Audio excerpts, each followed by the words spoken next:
We are live now. So, welcome everybody to this wonderful discussion of Book 2 of Wars of Light and Shadow, Ships of Merior. I am so happy and so glad and grateful today for the wonderful panel that we have today. And straight into introductions, PL, would you like to go first? I'm PL Stewart. I consider myself one of the world's #1 Janny Wurts fans, and I'm honored to be here. Thank you so much for having me, Angie, on your wonderful channel, and to be with my friends Blaise, a very astute blogger, and of course Janny herself. Again, my favorite author. I make no bones about that. My favorite author, period, of all time, and I'm very honored to be here. Thank you for having me. Thank you. Yes, He Blaise? should have included that he wrote an incredible series himself, the Drowned Kingdom saga, Drowned that is Kingdom. well worth your time. It's blowing my mind. The more he writes another volume, the more it blows my mind. Check it out. Yes, It takes some themes and totally wraps them up, turns them inside out, and shreds them. I love it. Thank you I'm so going to much, read it Janny. in February, PL. So, looking forward to that. Oh, I'm honored. Thank you, Angie. Thank you. Blaise, you want to go next for your Sure. introduction? Hey everyone, welcome back to the live stream. Blaise Ancona, blogger and owner of Under the Radar SFF Books. My blog site, I also do a podcast, Under the Radar SFF Books podcast. Here just to share my love for the Wars of Light and Shadow series, to continue on this journey, and to get into what on my first read through the series was my favorite book entering, Ships of Merior. It just takes the series to the next level. Can't wait to discuss this with everyone. All right.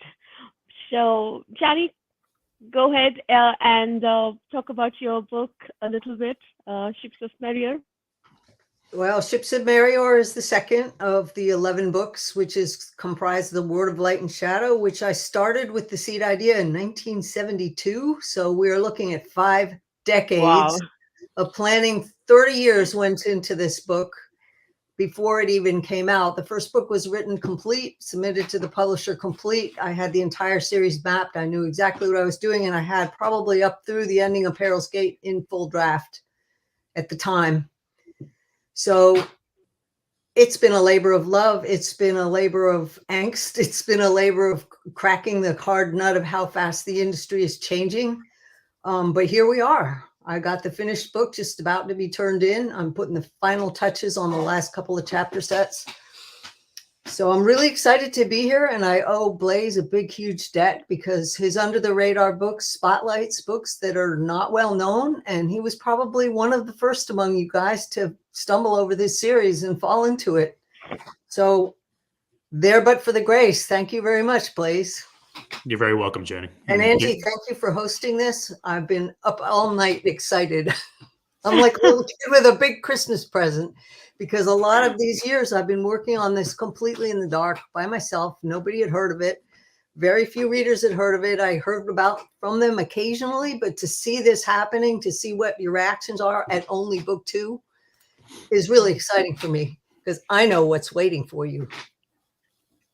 Right. And I don't know, but I'm still excited. Right. So I want to keep this, like we discussed, Janny, we will keep the first 15 minutes spoiler free. So quick spoiler free thoughts, PL, about ships.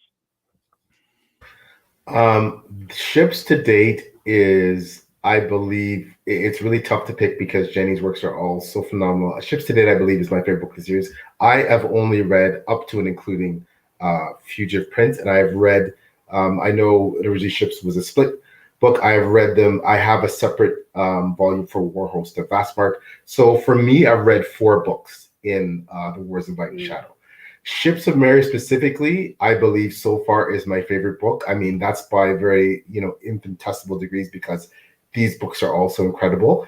I think this was a book where now, for me, I mean, it's hard to break down the brass tacks because there's so many things I could talk about this book, but this is where essentially it became a true conflict of opposition, as evidenced by 2 really more distinct sides. Because I think in the first book, we saw, especially near the middle to the end of the book, that potentially there could be some common ground and striving against a common enemy for the brothers until things obviously took a turn.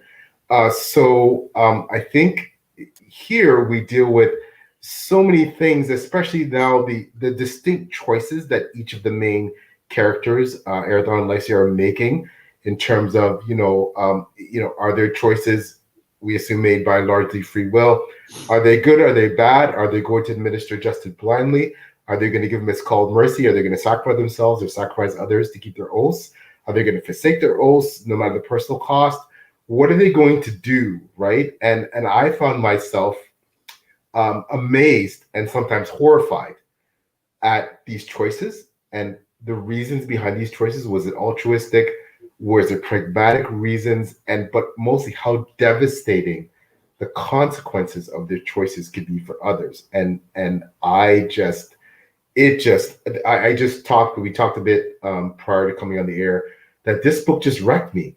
There were so many moments that hopefully we talk about later in this book that they just ruined me. This book, I found myself tearing up at so many sections that Janny really touches your soul with some of these moments, and it's just incredible.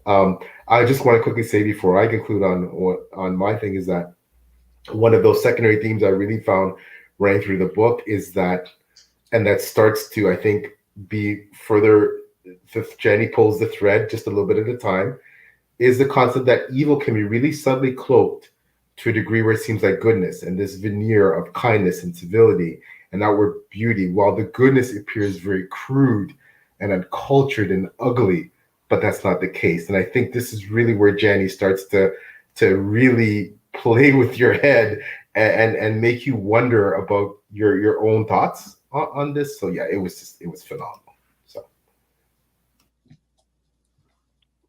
Wonderful, TL. Blaise, I know that this is the second time that you're reading this, right? So, what was your experience that you can remember the first time that you read, and versus how you read it, the second time? So yeah, my first time reading Ships of Merior was actually around 2 years ago. And just looking back on it the first time, as I said, entering this book, I fell in love instantly. The writing is more linear. It's easier to get jumped into because I spent like a couple weeks after reading Curse, and the ending of Curse just wrecked me, as I'm sure wrecking everyone who's read it. Just getting just getting to know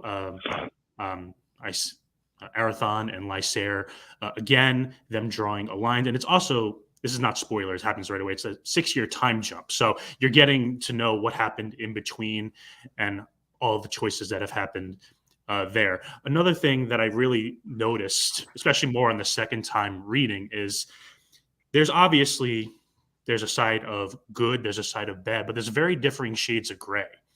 The side of good, Erathon will make choices that are heart-wrenching, that may seem like evil at the time, but it's for a purpose. Lycia seems like he's doing things and he's introducing himself to other factions and what he perceives to be good, but we know behind the scenes that it's not. So it's always drawing that line of good and evil is really something that Janny does to the best. And also, the ending of Ships wrecked me as well, but that's just a common theme for Janny. She always sticks her endings. She never no cliffhangers, and she doesn't leave you hanging like that. But Ships, I agree with Paul. Of the first 4, Ships was my favorite on the first time reading, and then Grand Conspiracy happened, and it just wrecked me again. So can't wait for you guys to get to that point, but here we're talking about Ships of Merior, and I can't wait to get into the spoilers a little bit later. Quickly, my thoughts. So, I agree with both of you that when compared to the first book, this was more satisfying for me. At the same time, it wrecked me also more than book number 1. This book gave me my favorite I think the favorite fantasy characters, even Philip Chase was mentioning in his video yesterday, top 10 books, his favorite 10 books, when he was talking about Curse. He mentioned that, Arathon might be his most favorite, fantasy characters. And I agree with him. I'm so attached to Arathon. I'm so concerned for him.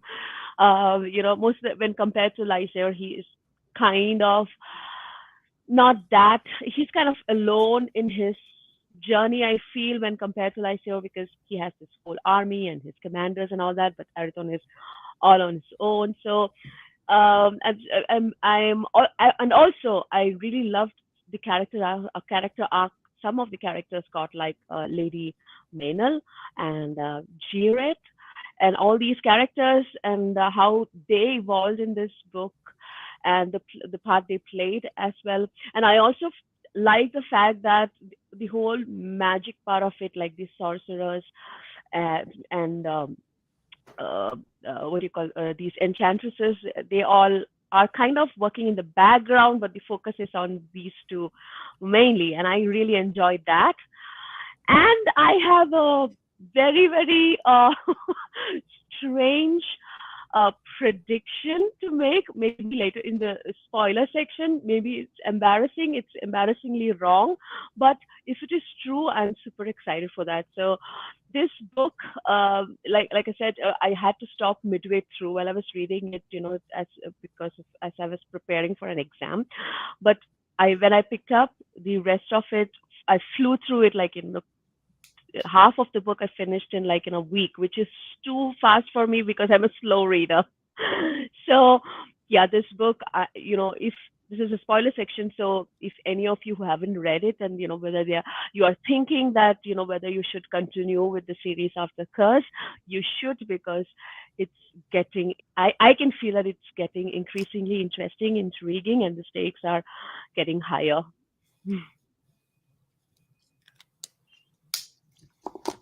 Right. So that was my thought. Janny, you want to add something here in the non-spoiler section? Yes, I do. Ships and Warhost were written together as one volume, but the publisher decided they did not want to publish it under one cover because, whatever reason, there are many longer books out there, but they said no.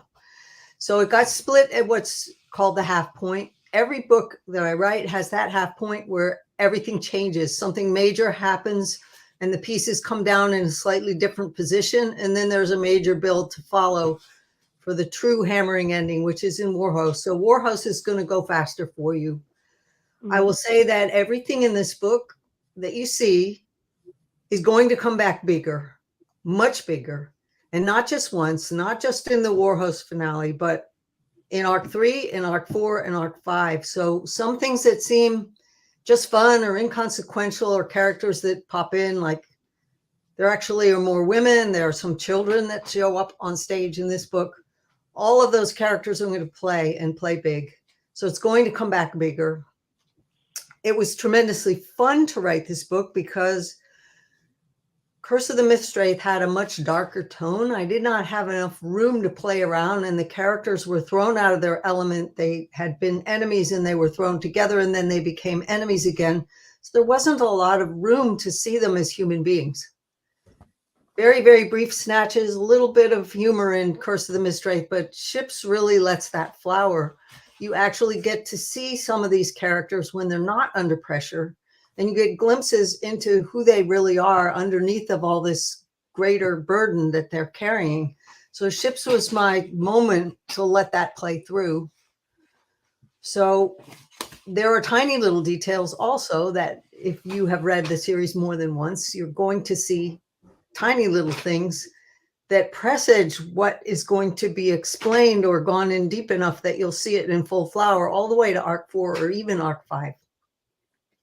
So if you watch between what's going on, there may be a little scrap of detail. You'll probably miss it the first time. You don't need to worry.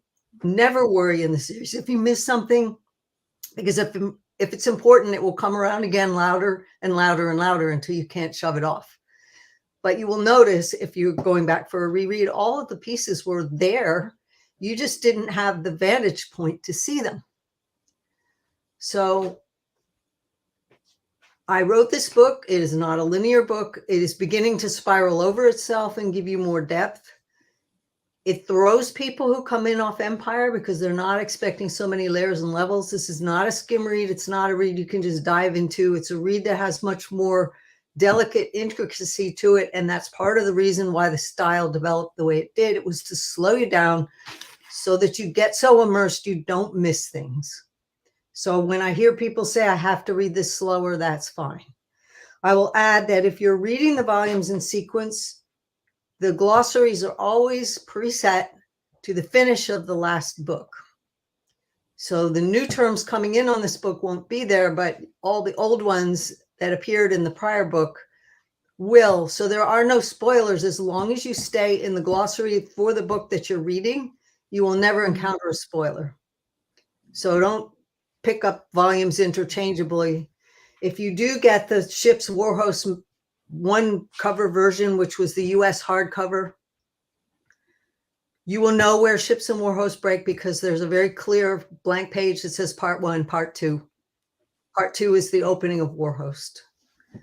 So I'm excited to be here and talking to you guys. It'll be really, really fun to either expand on points that won't spoil or just sit back and go, oh yeah, well, they got that wrong. Oh boy, wait till they see what's coming, because this is still scratching the ground. This is still going over the basic level of this series. It's just starting to seep in and deepen.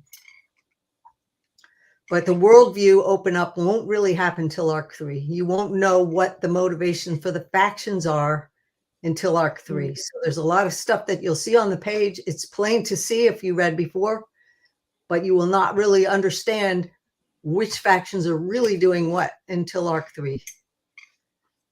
So plenty to come. Wait. I have a kind of a not specific to ships, but a very general question. So, since you just finished writing the final book in the series, and all these years, you've been also looking at the feedback from people and reviews of readers. So, their complaints and feedbacks and praises, all these have they had any influence on your writing? Did you change anything because of the feedback from the readers? Absolutely nothing, because I spent decades working on this story. I knew exactly what I'm doing. If the book doesn't fit the cut of what you want to read right now, there are 2 reasons I suggest this may be possibly true. You might have come to this book too young. I would suggest that it takes a little bit of life experience to understand the nuance of what I'm trying to say on the page. It isn't always about what happens. It's about why it happens. So the character's internal thoughts and internal beliefs and internal makeup and introspections and their inner struggles are important to the story going forward. Whereas often when you're reading a story for a younger reader, just the action on the page doesn't have that intricacy of conflict and inner emotion. So if you're not ready for that, it will throw you. If you happen to be aphantasia and you can't visualize, I'm a very visual writer. I'm a painter. Right. I did the artwork. You're going to struggle with the visuals. And so that might turn you off, and that's okay because you're made differently than I am, and that's fine. But for this series, I said, I'm not going to pull my punches. I'm going to give you the experience intact as I can make it, because it's going to give you a fullness of experience you would not get, included in the sailing scenes, included in the riding scenes, included in the outdoor scenes, all those things I've experienced. I put that on the page so that you would have a little bit more than just an armchair view of what it's like to be on a boat or whatever.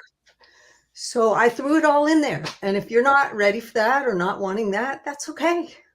That's perfectly fine.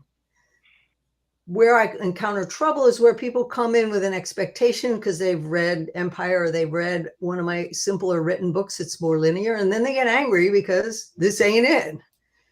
And I've done everything I possibly could to say this isn't it, but they're perfectly okay to have their own opinion. So I'll roll with the punches there, because not every book is written for every person. And this one is special. It was special to me because I said, I'm going to put every ounce of everything, the depth of emotion, the depth of feeling, the depth of experience, the depth of perception. And when it works, boy, does it work. I've been in tears getting letters from people. I got one from someone who said, now I finally know how to describe to my blind friend what color looks like. Oh, I was like, that's floored. touching. Then I got a letter from a professor in Africa who said, I make them read Ships of Merior because they start thinking about their tribal warfare in a different light, that there really is two sides to every question. And I burst into tears because I didn't set out to do that. I wanted, yes, to have a book where critical thinking was required to understand more facets than just the one. But to see that it actually connected in that way or moved somebody in that way was pretty powerful. So maybe it's worth the struggle, but everybody's got to make their own choice. And I said at the get-go for this series, nobody was going to silence my voice. Now, you said, did I do anything different because of reader reaction? One thing I did do, where I saw readers making the same assumptions over and over and over and getting it wrong, I wrote a little satellite short story to throw another light on that facet of the series, so that when the reader who thought they were seeing, say, European aristocracy, that's not what it is. It'll come up in Arc 3. You'll see that it's totally different than what you thought. But the short stories open that up. So there's 6 of them now, 1 novella, 5 shorts. And there is one that I say, do not read it until after Storm Fortress, because it would spoil. The rest of them can be thrown in anywhere, or particularly if you're struggling with Curse of the Mistwraith, I would recommend reading The Gallant, because that would open up a bigger understanding of what you're stepping into. So that was the only time I was really influenced by a reader, and it was more me sitting in my chair going, well, they got that wrong too many times, so I'm gonna fight back here. All of those things are not important to know ahead of the series. The series is self-complete enough. You'll get it all in there. But if you add those little satellite shorts in there, it will throw a whole lot more depth, a whole lot more history, and a whole lot more richness into what you're actually seeing, because you're getting snapshots of things before, hundreds of years before the story opened. So it will give you a depth of history. And there's a whole lot more coming. It's just, that's part of the iceberg that's underwater. An awful lot of material was never used because this series didn't require it. There was no point in bloating it out with extraneous fact that didn't matter. I really liked it, like that you said that it is not what happens, but why it happens. And that's exactly what the series is giving us, right? I mean, you go in wanting to read a story, but then at the end of Curse, at least I realized that, okay, this is going to be a different reading experience. And then I had to adjust my expectations. As a reader, that's what I do. At least when it comes to series, because once you at least read the first book, you know what the author is all about, and then you cannot expect the author to do something that you expected, right? You change your expectation according to what the book is. And once I did that, I truly, and that's one of the reasons I think that I really, from page 1 of Ships, I was like immersed. And also about the visual experience of the book, it's totally true. I mean, yeah, I can see all the sequences playing out every time I'm reading. But like you said, whether it's a boat or whether I don't know, it's the battle scenes, everything literally plays out like screenplay in while you're reading it. And for me, it might come as some people might not agree, but the prose, people complain that it is dense or difficult, but for me, that is what added to that visual experience. I think if the prose was not what it was, I don't think it would have delivered this visual experience. That's my take on it. The prose is really part of the magic. It can't be separated from the story. It's part of what takes you in. And when you shift your focus that little bit and you say it isn't about what happens, but why it happens. What happens matters just as much, but what you get is that shattering break between what the characters wanted to happen or what they intended to happen or what they wished for or what they deluded themselves into believing. And then the what happens absolutely rips you to your viscera because you see that break between the inner struggle and the outer action and reaction. And then the penalty of carrying that forward, or whether it's a victory or a defeat, it's going to be two-edged. Whether you win it or lose it, it's still going to haunt because of that. Why did it happen? And so you see those steps, and not every book can do that. You have to cram an awful lot into a paragraph when you're showing the outer action, the visual backdrop, the history, the inner experience of the character, and the outer dialogue of what they're saying. So what they're thinking and what they're saying might not quite match. So the book cannot be read fast. It cannot be written fast. Each scene has an intricacy and a beat to it because you're carrying more layers than just one.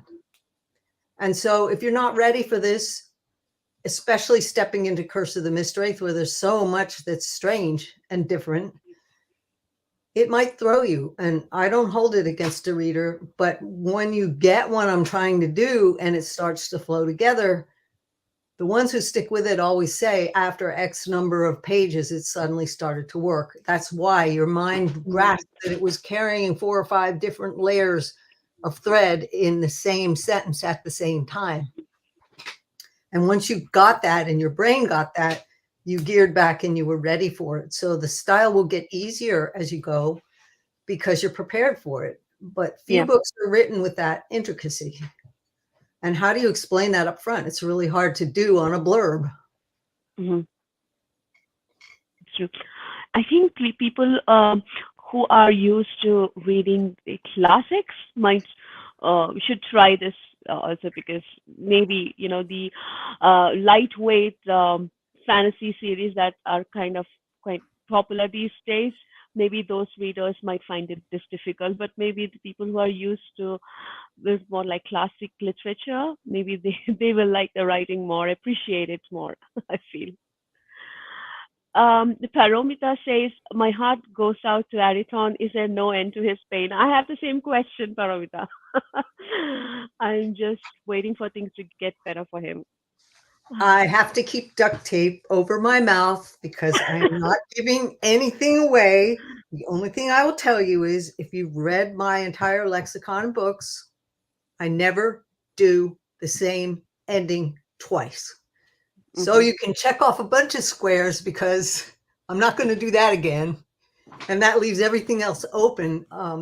But I have to keep duct tape on my mouth because there are some things that are not going to be answered until the end of the 5th arc. And you won't be disappointed. You won't be disappointed, but I'm not going to give anything away. And Chibipo says, good morning. Chibipo. Hi. And we have Shan, quite a consensus. So Ships is a favorite of mine too, and he's at initiate trial now. He's all the way there, eh? Watch out for that 4th arc because boy, oh boy, is it not looking like what it looks like on the page. You cannot take for granted what you think you're seeing in the 4th arc. So anytime you feel like here's a good rule of thumb for this series. Back me up here, Blaise, or tell me I'm dead wrong. Anytime you think you want to throw that book so hard and hit the wall with it and leave a dent, keep reading. You're absolutely right. And we're not going to get into any of that, but Initiate's Trial, just keep reading. It will all make sense, especially with Destiny's Conflict, and then all come around in arc 5. I promise. Just keep at it. Although it does throw you for a loop, especially the first couple chapters. You'll probably have a dent in the wall from throwing the book a couple of times in the 4th arc, but you will never know if you don't keep reading that dent in the wall probably didn't deserve to be there because you had 1 blind eye, maybe 2 blind eyes as you were reading and you missed it. And you were supposed to miss it. You were supposed to be, it's misdirection. You were supposed to miss it because you were looking at this and that was actually happening. And so your focus just wasn't on the right thing because you jumped into an assumption and kept going. Ships are going to do it to you too. They all do it. Yep. So Paul, we've I mean, hardly heard from you. Are we into spoilers? Yeah, we're past the 15-minute mark, right? So we're into spoilers, right? Because that's what I've been stewing, trying to Oh, are we into like spoilers? explode. Yeah, 30 minutes, right? You said 15, Jenny? Oh, I don't yeah, know. now we are 30 minutes in. We are 30 minutes in, but if it's okay with all of us, then we can jump into spoilers. Yes, please. Please, Angie. Please. Go ahead.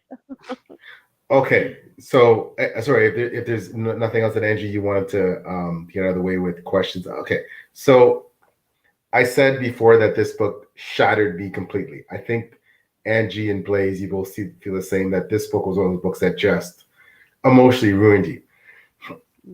I want to get into some other things that emotionally ruined me later, but one of the things that truly, truly wrecked me was, I excuse me, I love romance, and I believe romance and love is part of fiction. I believe it should be part of, to some degree, a part of every book. I've read a lot of pure romance books, but I read some of the most heartbreaking passages I've ever read in fantasy related to romance that hit me in the feels in ways that I couldn't. And it's because of the miraculous job that Janny did with painting what this relationship would be. And it's still very early on, obviously, in this relationship between, Erathon and Alaria. But I started to cry, and I couldn't. And it's because of, again, the way Janny, put the background, the backstory, where their relationship, how it started to blossom, the things that happened to them.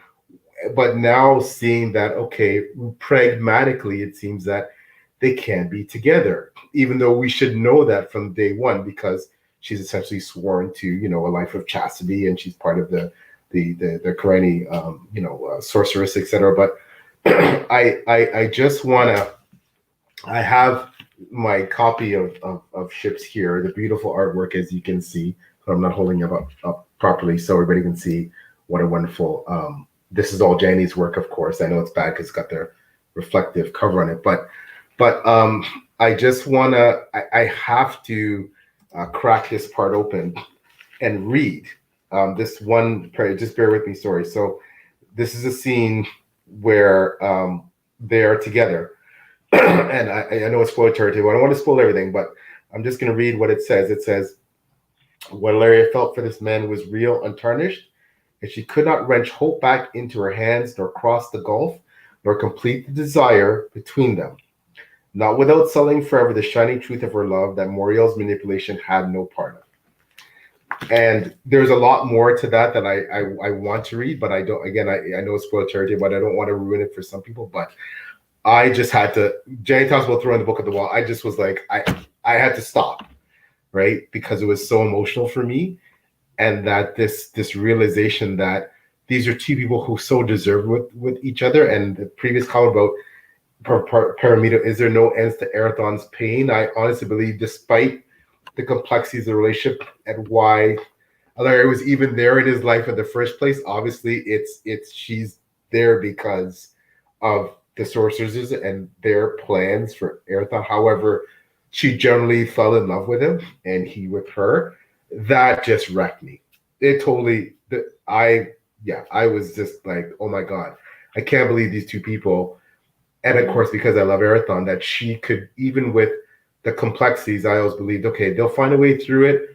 If she kind of comes clean, Erathon's no dummy. I'm sure he understands to a certain degree that obviously she didn't come into his life by accident, and she understands from their background, and he's probably still would be suspicious to a certain point, of her.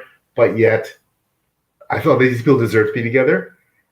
And because I want Erathon to be happy, it just ruined me that I believed that she was his chance for happiness, and that they couldn't be. And I felt so horrible for her because her love is genuine. It had nothing to do with the reason for her coming into his orbit in the first place. And I was wrecked.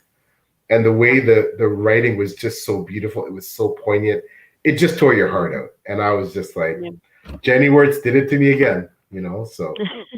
Yeah, that's the part I also teared up, Rick.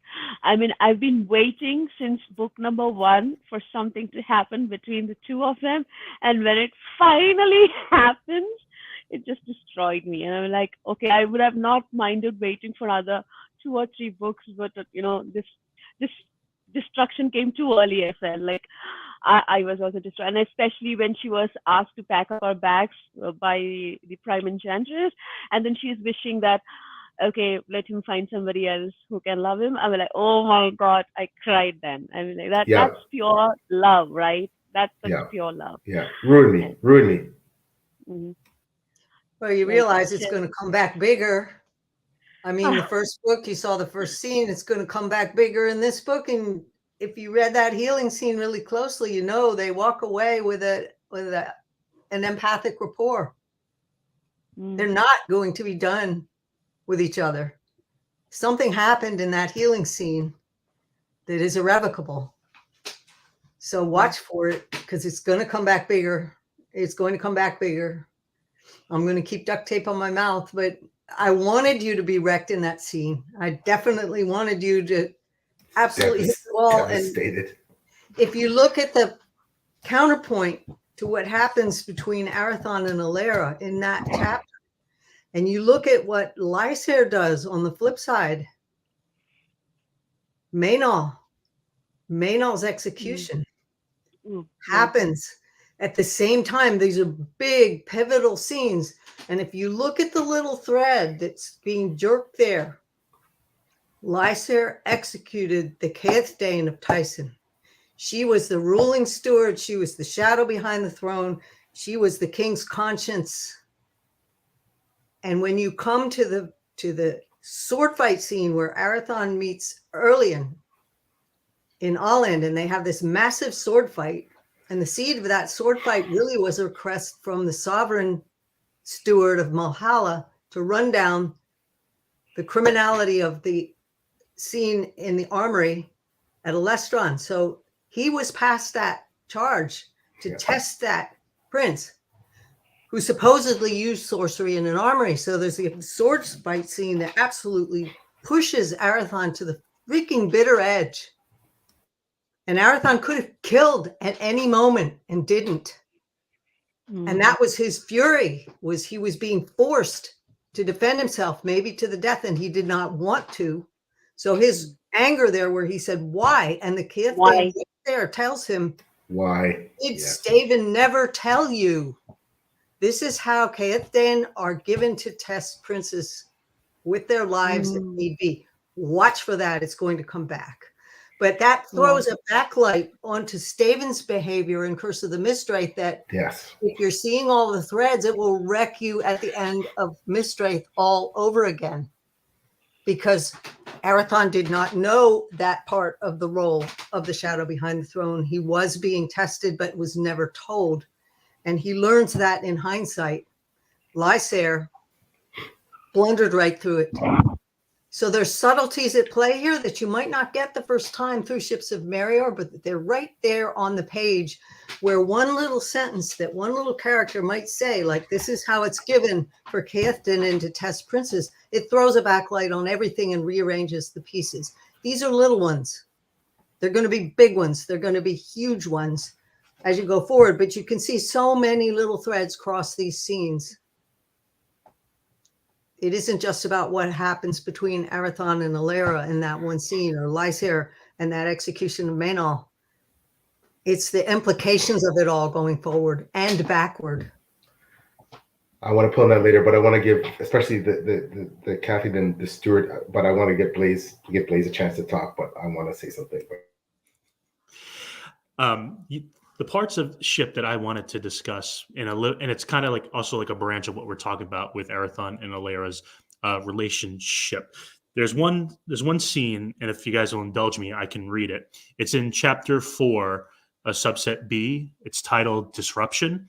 I'm not going to read the whole page, but I just wanted to give you guys an implication just seeing this again, and it has ramifications for the rest of the series, but I'm just going to read it quickly for you. So let me set the scene. Alara is with Moriel Prime and Lorenda, and they're telling them that Arathon and Lysair have drank from Davian's fountain, and they have 5 centuries of longevity. So here's the scene. You are called to serve, Initiate Alara. Since we now know the conflict seeded by the Mistwraith will afflict more than one generation, you are asked to submit your crystal for enhancement. You won't be forced. Consider carefully. The fate of outliving your peers is not always happy or desirable. Merior Prime's life had extended well past 1,000 years, centuries reckoned for in joints worn eggshell thin, and flesh racked and drawn to husk of brittle fibers by powerful spells of preservation. Unlike the Fellowship of Seven, whose direct grasp of Grand Conjury could engender lengthened life in concert with physical law, Coriani methods were limited to energy resonance enhanced by a power crystal's lattice. And then later down, it said Alara is remembering a conversation she had. Once in dust by the seaside, a Fellowship sorcerer had offered her counsel in secret. I was sent to you, Traith had said, because an augury showed the warden of Elthane that, for good or ill, you're the one spirit alive in this world who will come to know Arathon best. Should your master of shadow fail you, or you fail him, the outcome will come down disaster. So there's a lot to unpack in that section. The first part is the Fellowship. They know that Alara and Arathon are destined to forever be entwined for the longevity of this. They knew ahead of time. That was a section from Curse, which again is layer added to this ships. Part 2, Merior Prime and Lorenda, they know about the longevity, and they need to enhance Alara's lifespan by enhancing her crystals. The third part of that is that it's not natural. The power that they're enhancing the Coriani is not naturally given, but the Fellowship are, because it's under Paravian law. They're one with equilibrium with the world, and that their extended life is naturally given.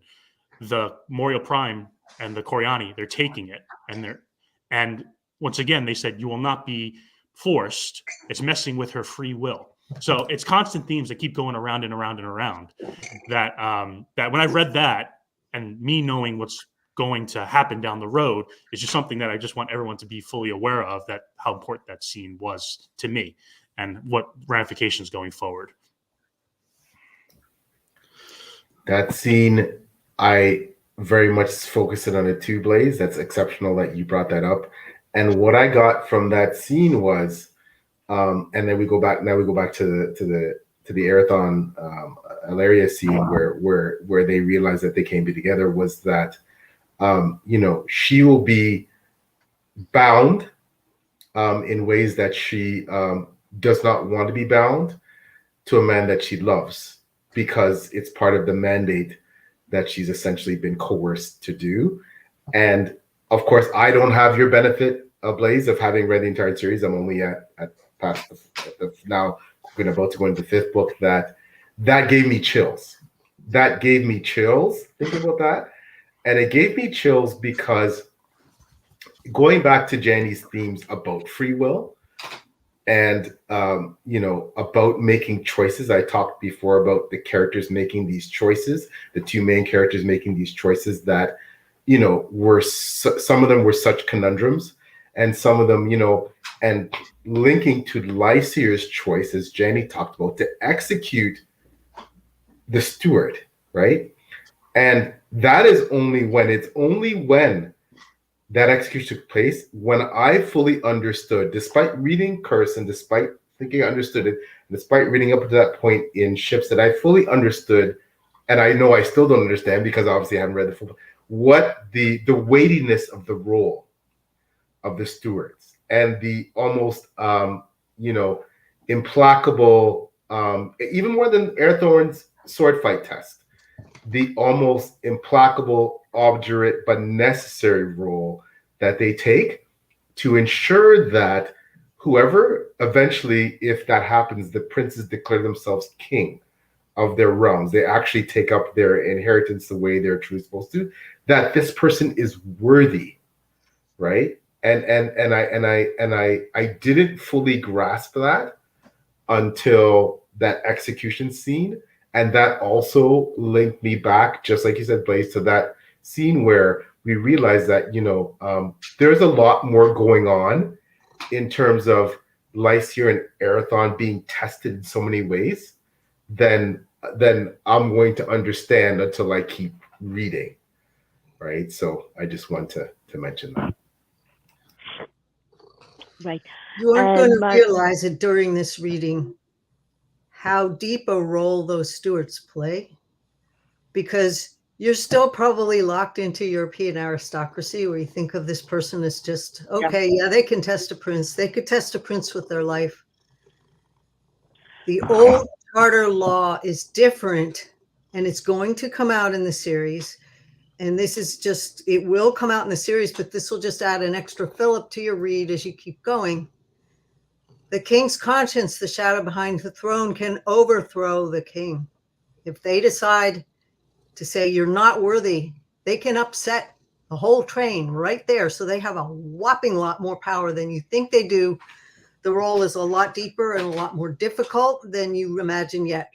Like I said, every little thing in this story is going to come back bigger. Even that silly scene where before that leads up to the scene that you read, Blaise, where they're going through the basements of the Fourth Mark Hostel, chasing the kid, Muriel's page is chasing cockroaches for the fun of it, the little kid. Yeah. That scene is not window dressing. You'll find out. But Janny, that's why your brilliance is that, and because we come with our own presumptions and stuff.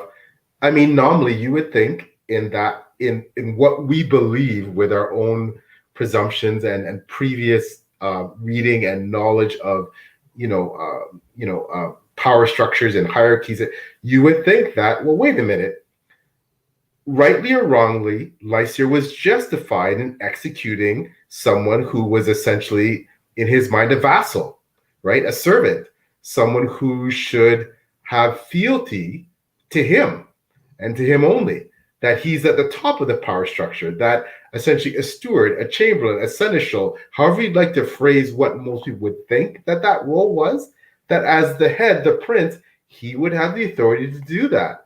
But then, we don't realize that that's not the case. And that, I think, is part of your genius in that, we then had to struggle with the morality of, was Lysier justified in doing this? Because technically, if he perceived treason, he would be justified to do it. Well, there was more to that, though. There was more to that, because if you looked at the exchange in that pass, he executed her as a raider because she stole from him. He executed her for violating the road and for not coming around. So he executed her for raiding. But if you listen to what she says to him, what she took from him was not his to have. Yes. Right. And as the reader, she ran it through Althane Tower. She ran it through the sorcerers. Now, the apex of the charter law structure is the fellowship. She ran it through the correct channels. He saw her as just a road robber. He didn't think he did anything terrible. His sense of justice said, I'm right.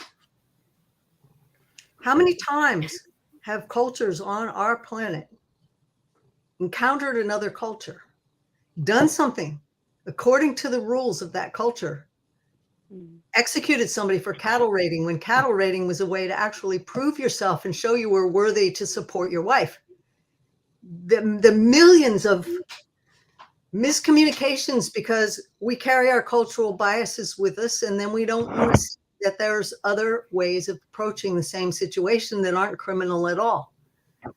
And so I don't want to make that the forefront of this series, but I want to kick off that little spark of thinking of how many times have we screwed up because we didn't know their culture, we didn't know their stories, we didn't know their values, we didn't understand what was important to them. We didn't understand what was even happening, and we went in with our own sense of laws and justice, or we're on the receiving end of somebody else's laws and justice that didn't match. How many times the right hand never shakes hands with the left? And I think screwing each other. Yeah, and I think most of all I want to say quickly is that hubris and ignorance and believing that our laws, regardless, are above theirs, that setting ourselves above those other laws, above those cultures, that our sense of justice is the right way, that, you know, we're doing this for the good of the people we're subjugating, the people we're like, that's what I really Yeah. see in this. And that, you know, there's that assumption that we have the right, the entitlement to set our sense of justice above others, that we know the right way to administer justice, mercy, etc., versus these people who are less sophisticated, less cultured, more ignorant, more backwards. That's something that really ripped me. What you did there, Jenny, it really ripped me, because, you know, from reading my books, that's a subject near and dear to my heart. So I think that was brilliant on your part. Brilliant. There's so much to what happens because people don't understand the moral high ground of where the other party is coming from. You have to understand what they're fighting for, what they value, and what they will defend. And until you understand that, you will never have communication. It cannot happen. So that's what Arc 2 is going to present you, all these events. Arc 3 is going to start showing you the moral high ground behind the factions. You're going to really understand what drives them, and all your assumptions are going to get shredded. So get ready for it. Angie, you were about to say something. No, there was something else altogether about Adithon and Elera, their relationship. I'm so thankful to Janny that, you know, when you read a romance scene, usually, whether it's fantasy or any genre, then you get this very obvious, you know, male gaze or objectification of bodies, and then this very overt sexual, uh, energy and all that in the description. And I was so happy without all that. You brought this, um, what do you call that, the love between Arithon and Elera into it's so beautifully written. And I'm thankful to you for doing that without, you know, usually most of the romantic scenes begin with, oh, she had a great body, or, you know, she is moving her hips this way and that way, and, you know, all these male gaze, which makes me so cringy. And considering this was written way, like, you know, way before all these modern, what do you call that, political correctness became the mainstream thing, you still avoided that. I don't know if it is because it, you know, because you are a woman and then you decided consciously to not do it, or that was not in the story at all, or, well, you know, but whatever reason, I'm thankful that you didn't do it. It was so beautifully written. Just wanted to mention that. It wasn't important. The importance was the connection between them as their spirit, as who they were. The other details are there, but they're not in your face because it wasn't that kind of an attraction. And what's going to hold it together, what's going to drive it forward, is not going to be how they wiggle their hips. Sorry, but, and one of the things that people definitely and justly dinged on Curse of the Mistray for was the apparent lack of the women's roles. And I say apparent because I didn't have a lot of space in that book to do a lot. I had just come off completing all the Empire series and being done with that. So there were things I didn't want to repeat doing. So that definitely multicultural, told from a women's point of view. I didn't feel like I was breaking any taboos by writing Curse the way I did. Ships does something slightly different. If you look at the women characters beginning to emerge in Ships, there's a big variety there. Not only do you have the Merior and the Coriathane and the different personalities that you're starting to see come forward, you've got the widow Jinnis. You've got Hilarine's family. The interplay between Jinnis, who lost her husband to the sea and is smothering her children out of fear, and what Arithon did with that, how he played that. Watch for that characteristic going forward, because this won't be the first time that he handles a problem that way. So perk up your ears for war hosts. But yeah, there's a multiplicity of women characters in this book. And the two twins, the children, they're going to play forward, all of them. Wow. And it's going to matter. And you're going to realize by the end of the series, the women were fully half of this story, if not more.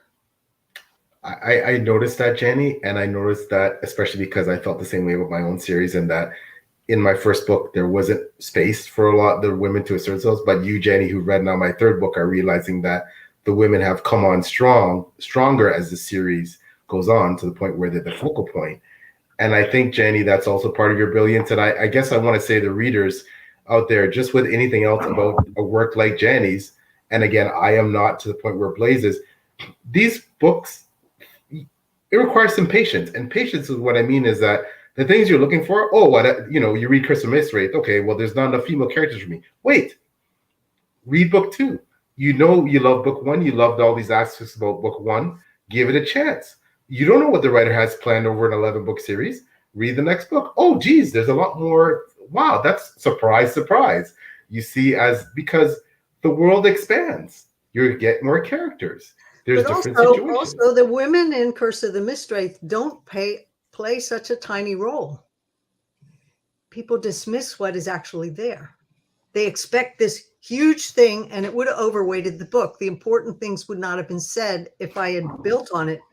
But look at what Elara does in Mistwraith. And when she's sent by Merior to analyze the two princes' characters and what her conclusions are and what Moriel's conclusions are and what Lorenda's conclusions are. Talith, there are characters who walk on stage and curse, and they're just, I don't know, they're there. They do play pretty major roles, but it sort of gets dismissed because the roles they're playing are not the ones the readership wants or expects. And so I would say, okay, wait for it. But if you don't, then there'll be a dent in the wall where you threw the book, and maybe there shouldn't have been a dent. The women characters don't act like you're going to expect them to. I mean, Durkin, did you expect Durkin? No. So there are a multiplicity of women in these books. Right. Don't let what the other parts of the book or your own patriarchal slant overshadow what the women are actually doing. Exactly. Yeah. And you should have been warned, because when Asandir meets with Maynol right back in Curse of the Mistwraith, that first meeting, and he says, brace for it, we may not be able to sanction your prince here. He wouldn't say that to someone that had no power. And realize that Lysair, who expected power to come in different trappings, missed it. Don't be the reader that misses it too, because your own expectation of women in every other book says she's being overshadowed. There are not enough women in this book. Don't overwrite your expectations on what is actually on the page. So I will admit there are fewer women named characters in Curse of the Mistwraith. That's going to change. That balance will change as it goes forward, because I already got a lot of complaints that it goes real slow in parts. It would have overweighted the story. But don't dismiss what you see because your expectations say this book was written in the 90s and those books weren't. If you read Empire, you read, that I collaborated with Ray. If you read any of my earlier books, the women are not ciphers here. Sorcerer's Legacy, she was the lead. So don't let your expectations trip you false. And if you're still angry, that's okay. Cool. We have a couple of comments here. So Mary Kirkwood, I have read all the books multiple times, and I can't wait for the final volume. I love them all like old friends. Chibi is also saying, almost 30 years later, they are old friends, like Mary said, but keep giving surprises. My most recent reread made new connections to later things that happen. I keep hearing that in many reviewers and people who have read this book, that on reread you get exposed to so many new things that you didn't notice the first time around. How many rereads was that? Because you'll still see it. You'll see it. No matter how many you do, you'll still see it. So Hobbit Whole Books is saying hi. And especially before studying the prose, is really part of the magic. Absolutely agreed. When I picked the series up, I was 15 or 16, and the prose and how it was so much more than everything else on the shelf is how I was hooked. Yeah. It really can go either way, right? You can either It like can. really fall in love with it and, and just, or discard it. Yeah. Wait, Uh, Go oh, ahead. no. Sorry, I didn't want to interrupt you, No, Angie. go. Sorry. No, Go for I it. just wanna I want to quickly get in because I'm talking too much. That and I apologize. I have to get if I get don't get another point in for the rest of this book. I think this is the one. I have lots, but the musical performance um, by Halloran, and I'm going to say Medlayer just to keep things non-spoilery, and Jailot is, I will say this now, it is one of the most consequential scenes I've ever read in fantasy, and I don't even know how consequential it is because, again, I am only at book 4. But I read that scene, I can't how many times I read that scene. 5, 6, I reread it and reread it and reread it because I can tell you, I've read a lot of. I'd like to think at 53 years old, I've read. I'm not the most well-read person in the world, but I've read my share of books, and I read my share of fantasy. And I'll try not to break down here because the scene will, for the rest of my life, I'll remember the scene.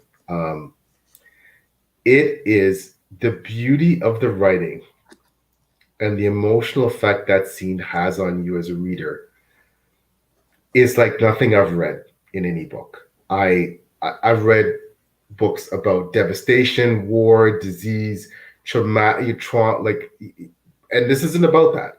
But I'm just saying, like, no scene. I've read scenes of glory and wonder. No scene has impacted me to this day in a fantasy book like that scene.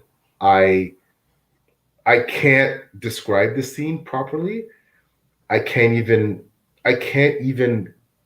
qualify how good the writing was. Like, for a writer who is my favorite writer, and to me is one of the best writers, period, I've ever seen, regardless of the genre, I can't tell you how well written that scene was. I can't do it justice. It just, if you read that scene, and for Blaise and Janny, of course, who know what I'm talking about, it is it's just breathtaking. I don't have. I apologize. I'm being very. I'm very inadequately describing that scene. It is one of the best scenes I've read in any book anywhere. And the hint of the larger implications for not only Erathon's power and what impact his potential power could have in the world, and who is lurking beyond the fringes of what appears to be the reality of this world. Um, Again, I'm coming from the perspective of not knowing. I'm only 4 books in, so this scene that totally, like I said, will never leave me. I still don't even know what it really means. I can only tell you that it was one of the best written passages that I've read in any book. Excuse me, that it moved me beyond any passage I've ever read in any book, and I just have to. If you want to encapsulate in one scene the real, the talent, the boundless talent of Janny Wurts, you have to read that scene, because that scene, if it doesn't make you cry, I feel like you're made of stone. And for the beauty of the writing alone. So yeah, I just had to say that. That's the one point I have to get in this about this book. So that scene, and obviously I'm not going to go further down the road. It does have ramifications for further volumes, but we're not going to talk about that. Reading that scene of Halloran and Erathon at Jalet or Jalet, and the ramifications of the harmony, the lyrics, how Janny wrote that scene, the ramifications for the magic that he has, and how it will affect the world around him, how he's tuned into like either like the waves of the world, and what are the ramifications for those.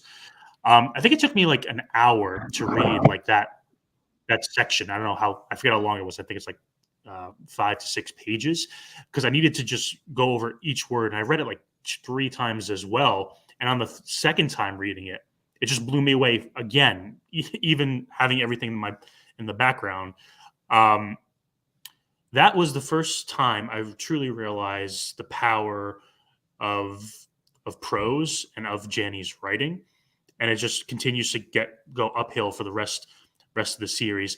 And I will say that's not the first scene we'll see when it comes to lyrical and bard music, but it's definitely up there in terms of the most impactful of the series. So be on the lookout for more. Some of them are more impactful, but I don't know if I can handle it. Oh, I don't know if I can handle it. Yes, you will. You'll be my fine. God, that scene. We'll be picking you off the floor and shoveling you into your socks by the time it gets to book 5. This is just the ground. This is scratching the surface. So I just want to know, will Dakar, anytime will we get to see him behave? Will he ever learn a lesson? I want to slap him on my mouth. Duct tape on my mouth. You'll just have to keep reading. I can't say anything because again I'm only to point, but then dark art breaks me later. It's just Janny. I said this before. I go back to the scene as a reference to what Angie said about Dakar, and I can say this about every aspect you write, Janny. I would sell my soul to the devil to be able to write like you. I sat there reading that scene over and over again, just thinking, that someone could master. You talk about Erathon as a master bard, could master language, could master the ability to write a scene so impactful, to master teasing us about the potential of what the series has. I think Janny, in so many phenomenal scenes that have just gut punched me so far this year before. That is, like I said, that's one of the best scenes I've ever read anywhere from any writer, and I still shake my head. I'll pick your book sometimes back off the shelf just to read that scene. I haven't reread the book, but I reread that scene literally just, and if nothing else, to inspire me as a writer to see what someone can actually achieve, because you achieved it. Wow, I'm speechless. You have to realize that most books you would read, part of what gets you in that scene that twists you up, yes, it's the writing, yes, it's the way it's presented, yes, it's what actually happens that's going to move you, but also, how many books have you read that would have just been the typical revenge scene or the basis for a revenge plot going forward? And this is where really, to me, it's one of the many shattering moments where you really see down to the foundation of who Erathon is. It is not going to be a revenge. It will be something other. And if I did my job, which it appears I did for you, it will rip you inside out, because he's going to take you on that inner journey of who he is and force you into his footsteps. You're not going to have a choice unless you read that scene with so much cynicism you don't care at the get-go. And the build that's possible. Characters was such that if you didn't care from the get-go, you're going to have thrown the book aside. You're not going to have got to chapter 5. Chapter 5s in every volume are signal, because that's where things begin to really move. 5th chapter set is always going to kick your gut like that. It's just the rhythm of the way the books fall together. But it isn't just that scene. I mean, how did you react to Pesquel's death? Oh my! That's the next thing I want to talk about. And I don't want to interrupt you, Jay. Sorry. For those of you who haven't read Janny Wurts, so there's the writers that present different points of view. That's common in fantasy. You'll have different POVs. There's writers that are brilliant at presenting you POVs from opposing sides, right? And essentially, let's just, for the sake of argument, that Erathon and Lycia are on opposing sides, and we get their points of view as the main characters. But there are very few writers that can give you someone who essentially would normally be a villain, and paint them in such an empathetic light, understanding who and what they are, making you empathize with, hating them generally, but making you understand them, and then without without the kind of redemption arc that you would think you would want to really like this person by the time they are taken off the board, totally make you weep tears for their death. Yeah. And that's what Janny did with with Lord Captain. I was devastated. Like, and I sat there and I had to go back and say, how did she make me care so much about this guy dying? Yeah. How did she do that? I don't Mhm. understand. Right? And I went back and I read all his chapters again. And but this is what Janny does to you. This is what Janny does to you. Mhm. Yeah, but And the dirty secret is very simple. In the moment of Pesquel's death and the lead up to Pesquel's death, you learned what his moral high ground was. And so you wept for it because he died for his moral high ground. And his moral high ground, limited as it was, evil as it appears if you see from another facet, it still had an element of truth in it. He had a just conviction to pursue what he was pursuing. He did his job. He died for it. And that's what makes his death different, is knowing the moral high ground of where he came from. Because I don't believe that evil people believe they're evil. But Yeah. Jenny, it's the way you did it. The seeds were laid, but you didn't spend 6 chapters, building that up. But you did it so subtly and so effectively that by the time, essentially on his deathbed, that you really start to understand his moral like you'd already given it to us, but it's the way you did it, right? And the Mm. pathos of it, and I was ruined. I'm like, how am I? And be warned, without spoilers, she keeps doing this. Mm. And I'm only up to book 4. She keeps doing this. There's Mm. characters in the books that I've read up until including before after ships that you will go, I don't care about, and when they die, you will be devastated because of she does this, and I don't know how she does it, but she does it, and that is brilliant, brilliant, brilliant Mm. characterization, brilliant writing. She keeps doing it, and she keeps doing it, and I'm only a bit for it, and I don't know how I'm going to handle, some of these people who I fear for that I actually care about already right up front if they die. Much less these people that suddenly she makes me care about them in a chapter or two, or a phrase or a paragraph, and I'm devastated when they die, and that are on the side of, I the opposite side, the evil side. She makes me care about that. Like, I don't know. Like, I it's just incredible. Yeah. Right. I just want to mention, so Pierre, you said that this is your favorite part of the book, and for me, this is also like a really important, scene. Like, again, I took my time. I also went back and read it like a couple of times, these 2, 3 pages. It was very impactful for me. I think, the most memorable scene, which was such a turning point in the plot as such. So here we are, the scene that you were talking about, more about characters and their emotions and all, right? So, but plot wise, what going to talk about was such an important, you know, what do you call that?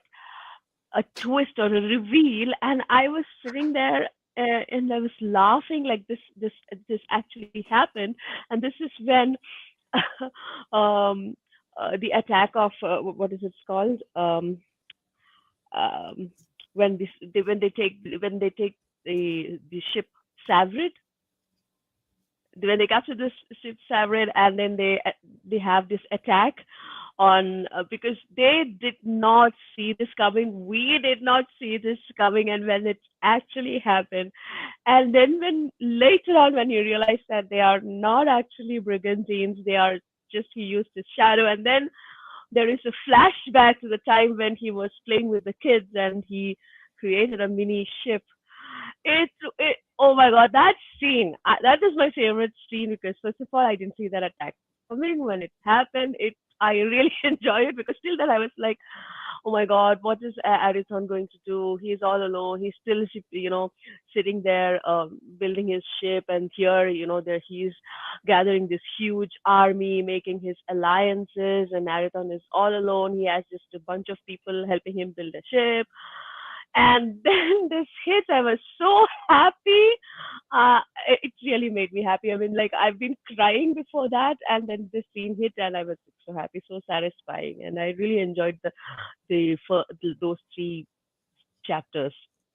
Really, when all this unfolded. So yeah, that's. I mean, I have all of that, underlined also when the ship comes and all that. I generally don't highlight my books, but I made an exception here. So yeah, Blaise, what is your favorite scene from Ships? Well, there's If you can pick several. one. Yeah. Oh Yeah. God. I will say I agree with you. The ending of Ships with Arathon tricking Lysair into destroying his own ships with the shadow, that blew me away. The first Yeah. time reading it, that stuck with me throughout the entire series as one of the quintessential great scenes. The scene I read regarding the enhancement of Alera's crystal, and also the scene that uh, Paul was talking about with Arathon and Alera working together to healing. That was very touching as well, and also some of the kind of quieter ones in the beginning when Halaron and Arathon, or Halaron and Arathon were they're in Jalet and they're just talking about the music, and they realize that Dakar is in prison and they're trying to work to get him out. Some of those quieter moments before the big, bard music power happened. It's more like the quieter moments in Ships that really stuck with me this whole time, and then the bigger ones, and also a character we never talked about. We haven't talked about Tharic and his implications of when he's in the hold and with the Duke, and he blamed for the fire that happened after the duel, and his plot where it goes, which also obviously goes into Warhost. That is also a lot of touching moments as well. Yeah, Tharic is not a spear carrier.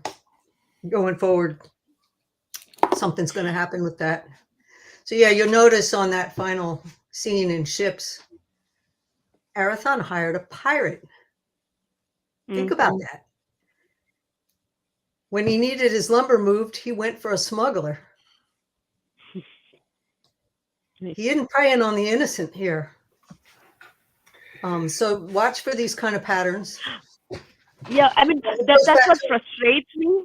Yeah, sorry to interrupt, Jay, but what frustrates me is he takes so much care to take the right steps, to make the right moves. He doesn't want to hurt anybody. He doesn't want to war. He doesn't want to slaughter. But every time he comes out, people thinking that he is the bad guy. He's always misunderstood, and it frustrates me so much. And that's what I think that's the one of the tragedy of this character, right, Arathon, and that's what makes you empathize with him. That he's always misunderstood despite all his, what do you call that, will to avoid war and slaughter and conflict, and he knows that because of this curse that he will not have control over himself, and that you see that happening also, and because during the end when his hands are tied and Jareth is trying to hold him back, right? That he loses control over his rage or whatever, and that kind of frustrates me. But I have accepted it as part of the story, because without that there wouldn't be a story to go with. But yeah, that's one of Arathon the knew that endearing things about. he knew that was coming, so he set it up so that he could not fail. Even so, that's a very moving scene because he laid the strategy and he failed, and it was his Caeth Dane standing behind him that saw it through. Yeah. And it's a wrenching moment because it's horrifying. Neither party wanted to be in that shoes. But I want you to tuck something away in the back of your mind for going forward. Remember when I said, how did Arathon handle Genesis' fear of the sea? And how did he correct it? Think about who he's choosing to play through his strategies and what facet what is he actually doing here. These are very subtle things that are going on. You're more focused on what happens, but sort of tuck that away in your mind for going forward is how does he handle the people he associates with? Mhm. Because the seeds are being laid right here in ships, and you're probably going to miss it. You won't, because at the moment that you have to recognize it, it'll be right between your eyes with a 2x4. I made sure of that. But it'll be fun going forward to see what you see. I think the most important thing, excuse me, to recognize when you're reading this book and when you're reading any book by Janny Wurts is that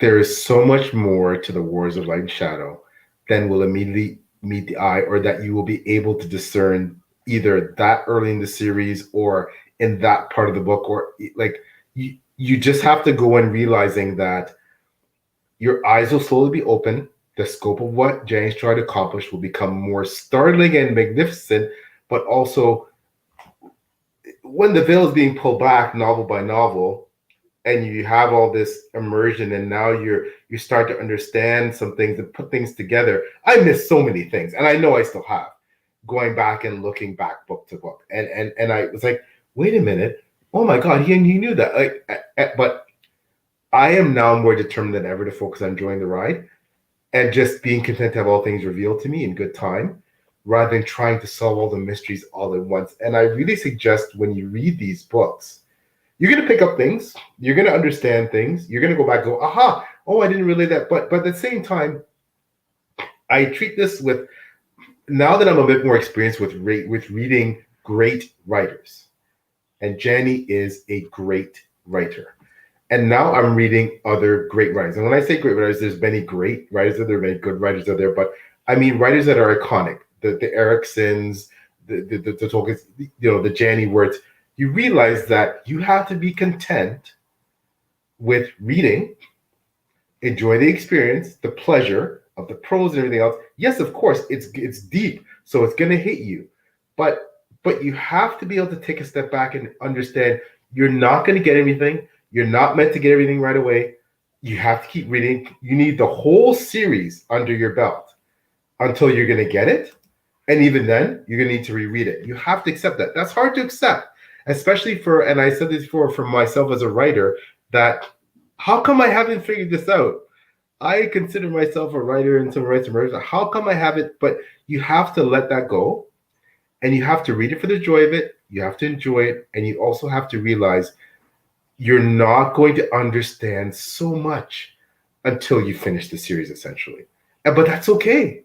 That's okay. And I've accepted that now, that I'm at this point in my life, in my reading and my writing, my own writing, and reading specifically Janny Wurts' books, because that's how good a writer she is. That, there's books you read out there, the whole plot is you get exactly what's going on within, 3 chapters. And everything that happens you predict is going to happen in the book happens. That's not this series. These aren't those kind of books. So you have to accept that to really, really enjoy it. You have to accept it because you're not meant to get it all.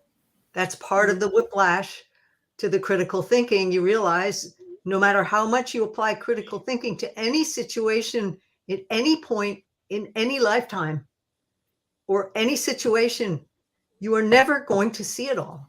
We're human. We cannot see it all. You have to make your decisions for where your point of development is, where your point of awareness is in that time. And if you stop growing, you will stick there. If you continue to grow, it will shatter the glass again and again and again. And you'll walk with some things, you'll realize I did the right thing by accident.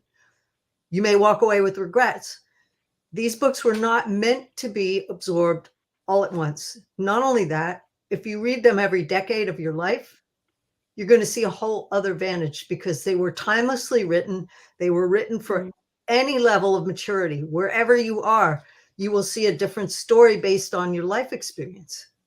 So for anybody who's out there as a completist or gets angry because they don't get it all, I wouldn't have done my job if you did, because there's so much there.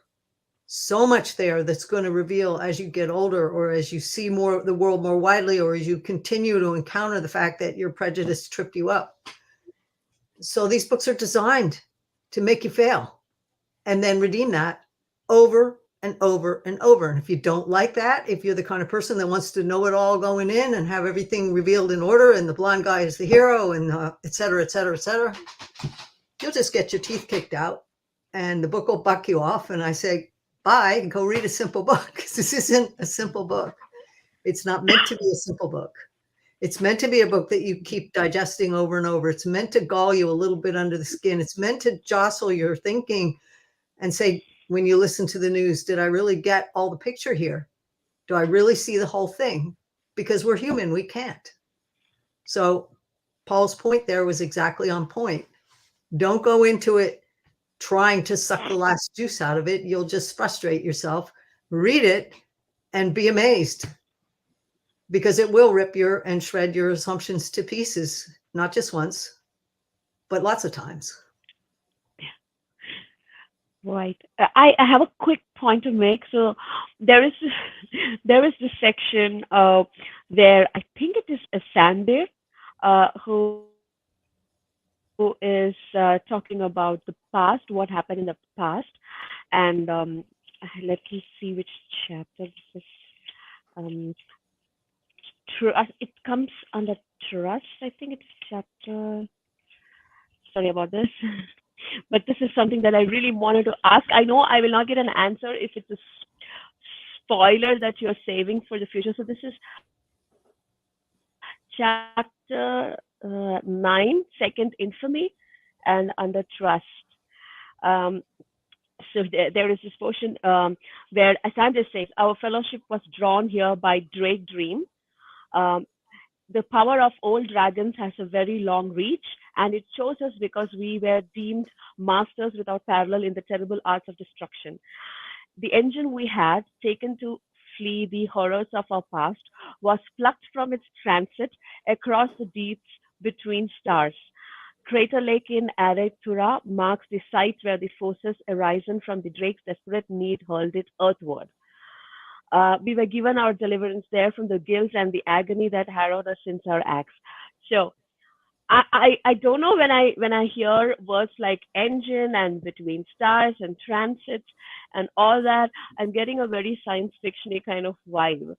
So am I reading too much into it, or can we expect something like that, or do we get more into the past of fellowship and how they reached here, or is it all earth focused?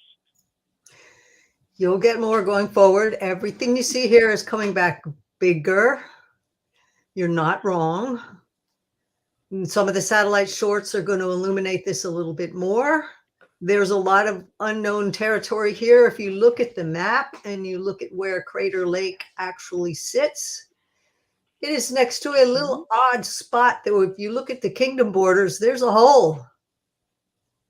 And it's not labeled in the earlier books. I noticed that. Uh-huh. I noticed that. I never asked you about it yet, but I was almost scared to ask you because I'm a big map guy, as you know. I love geography and maps, and I think, and I don't want to interrupt. I want to let Angie finish your point. You know, the minute you introduced a book with Splinter Worlds. Yeah, there you go. My first thought was, there's going to be a science fiction element in this at some point, even if it's not revealed right now. It's coming, because you don't just introduce a Splinter World and, well, that's it, right? So it's that same thing I just said. I am just enjoying the ride more and more now. I'm not trying to forecast, predict what's coming. Obviously, human nature is such that we do this, but I'm just enjoying the ride, because I realize I know nothing, and I'm not to the point where I will actually really know something, and that's okay, because, and we have these questions, like you said, Angie, like, you know, and that was an excellent thread I think you pulled on. And obviously Janny has to keep the goods close to the vest, and Blaise has to button his lip too. But yeah, that's definitely something I'm predicting as well, that just from immediately when you introduce the Splinter World, And essentially, Lyser is living these realms that Lyser is attached to are different from, and that Lyser and Earthrealm are attached to are different from the real world. And is that really the real world? I was like, yeah. Yep, there's got to be more than one Splinter world, and there's got I'm to be. excited for that. Forward from here. I can't go forward from here, but I will give you the tiebacks, Angie. I'll give you the Sure. tiebacks that you've already seen that maybe you just sort of stepped over. Splinter Worlds in the prologue was the first step. The second step was Asandir slips and calls Sethbeer by a different name in Curse of the Mistwraith. Yeah. Yeah, I remember that, but I forgot the name. I mean, In okay, the I have to armory, revisit in that. the armory, he calls him another name, and it's a slip. So there's one tieback, two tiebacks. Here's another tieback.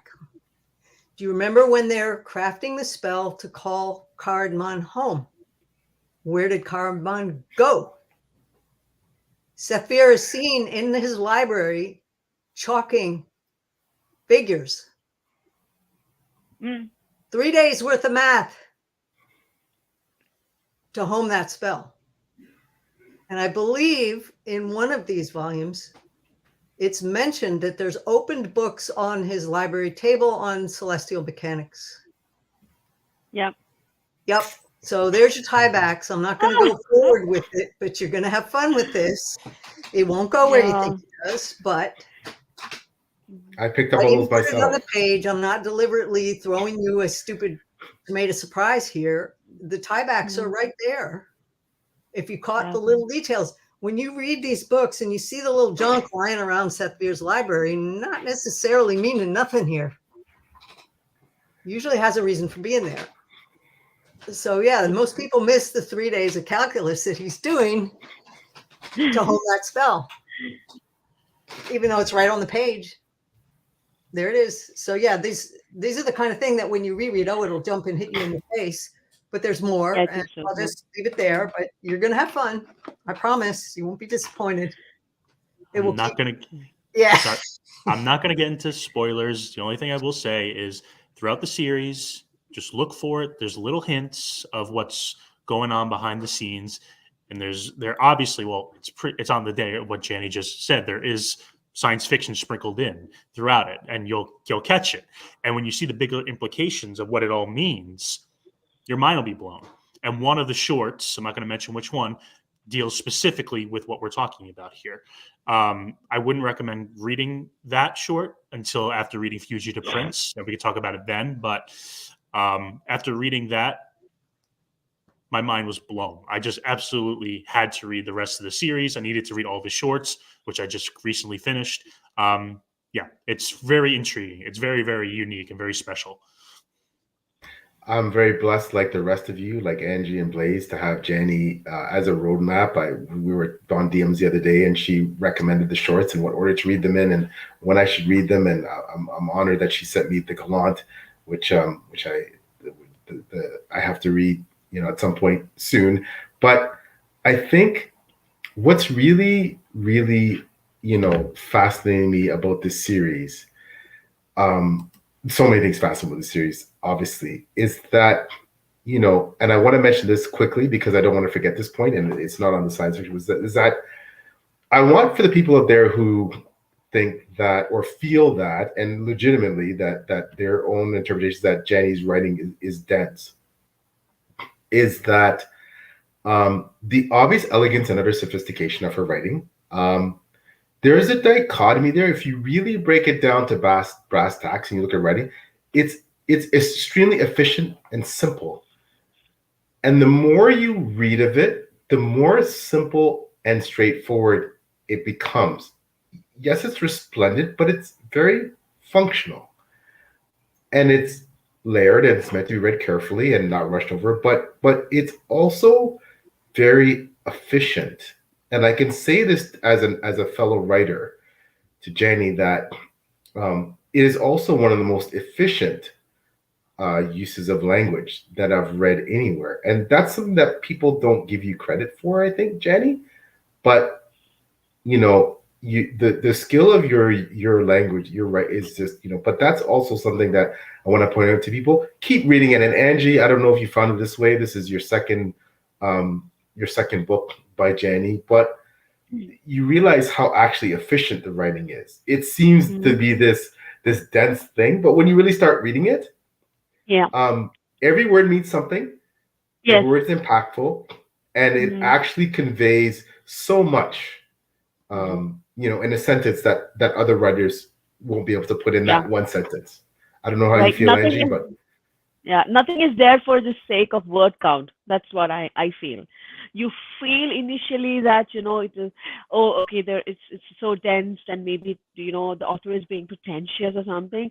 But if you really read it and give focus, and once you finish Curse, if you're really focused, you will realize that nothing is there for the sake of word count, or to get a huge book out and to fill the papers in. So It yeah, I isn't agree with that. so much that it's dense, it's that there's more packed into a sentence than the average sentence of prose puts in a regular book. So you cannot skim. You have to read it at a slower pace to absorb all the layers of what is happening in that sentence to really get it. And you don't have to slow to a ridiculous crawl, and you don't have to sit here and treat it like a textbook. But you do have to slow down your expectations and stop looking for what you think should be there, and let the actual on the page take you where you're going, because so many books leave facets out for the reader to fill in. Like they'll leave the emotions out and the reader is to scribble in their own emotions. They'll leave descriptions out and you're supposed to fill those in yourself.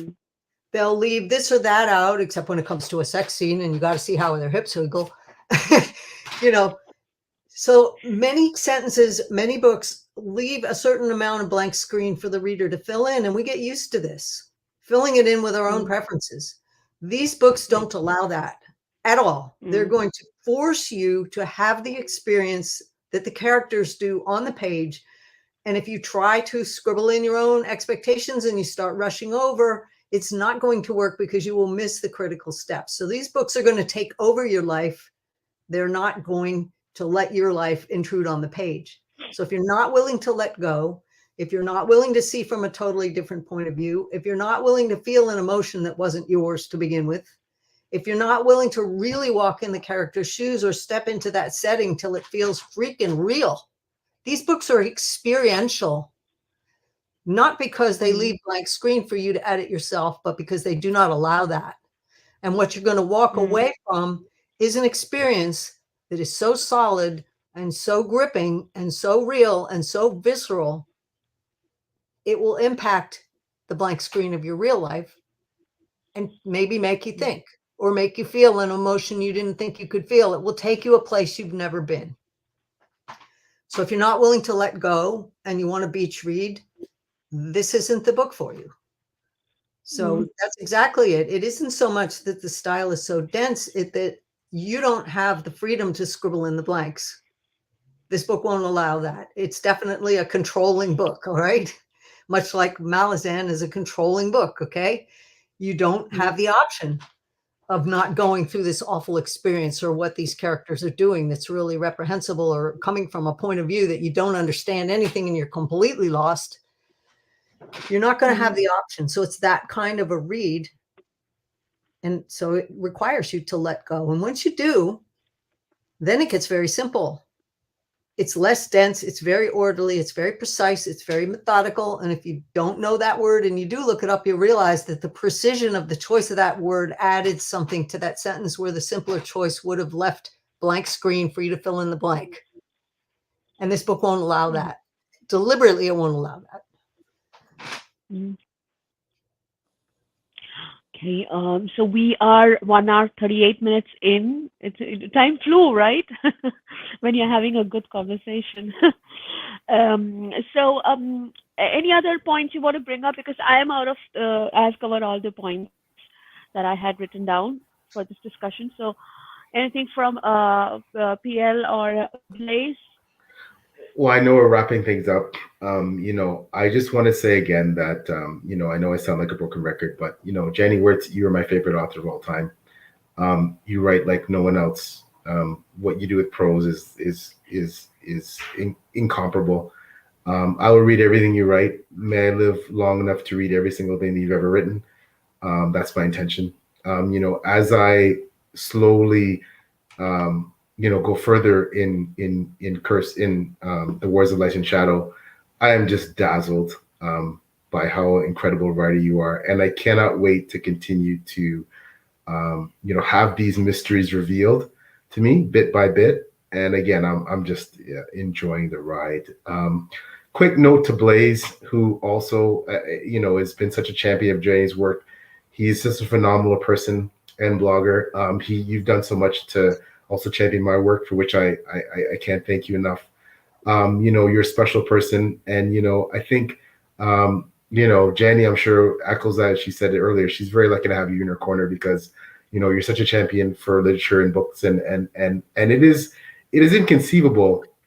I think as Blaise and I talk about a lot, and as Janny, she's so limit herself, is that Janny Wurts is Janny Wurts is an iconic writer with 5 decades of writing, and should be mentioned in the same breath as the Ericksons and the Tolkiens and the George R. R. Martins and all the rest. But for some reason, doesn't always happen. But I do predict that I do see with things like this that Angie is doing, that other people are doing, and you see if you check out a lot of the books of the year list that a lot of the bloggers are doing, you're seeing Curse of the Myths rate pop up a lot as on their best book list. Well, wait till they get to ships. Wait till they get to the subsequent books in the series. So I think that, as I've told Janny, people who maybe haven't read you, perhaps the people who haven't read and have read the Ericksons, etc., and love them, just wait till they continue to go forward in your series. I think they will have the same opinion, the same esteem for your work as those series, because it belongs there. So thank you for writing them, Janny. You're amazing.